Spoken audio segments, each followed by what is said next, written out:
15ই August ভারতের ৭৮তম স্বাধীনতা দিবস। ঋষি অরবিন্দের জন্মদিবস পালিত হলো রায়গঞ্জের অরবিন্দ স্পোর্টিং ক্লাবে। এই ক্লাবের পক্ষ থেকে প্রতি বছর দিনটিকে উদযাপন করা হয়ে থাকে। এবারেও তার ব্যতিক্রম হয়নি। এদিন জাতীয় পতাকা উত্তোলন করা হয়, পাশাপাশি ঋষি অরবিন্দের উদ্দেশ্যে শ্রদ্ধা নিবেদন করা হয়। এরপর শুরু হয় ফুটবল টুর্নামেন্ট। ১৬টি টিম এই টুর্নামেন্টে অংশ নিয়েছে। শুক্রবার অনুষ্ঠিত হবে দিবারাত্রি নকআউট ফুটবল টুর্নামেন্ট। এদিন খেলোয়াড়দের চারাগাছ বিতরণ করে সবুজায়নের বার্তা দেন ক্লাবের কর্মকর্তারা।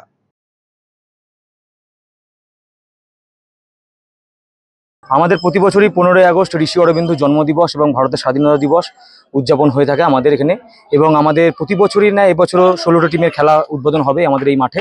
এবং 16 টিমের খেলার পরে এবং আগামীকাল আমাদের এই প্রথম বর্ষ দিবারাত্র নকআউট ফুটবল টুর্নামেন্ট রয়েছে।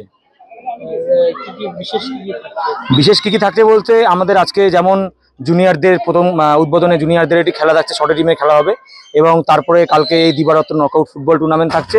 এবং তার সাথে থাকছে, আমরা আজকে বৃক্ষপ্রদান দান করলাম। যে জুনিয়র ভাইরা খেলছে তাদের প্রত্যেককে পরিবেশের মধ্যে ভারসাম্য বজায় রাখতে গাছ লাগাও প্রাণ বাঁচাও, সেই উদ্দেশ্যকে নিয়ে আমরা আজকে এই বৃক্ষপ্রদান করলাম।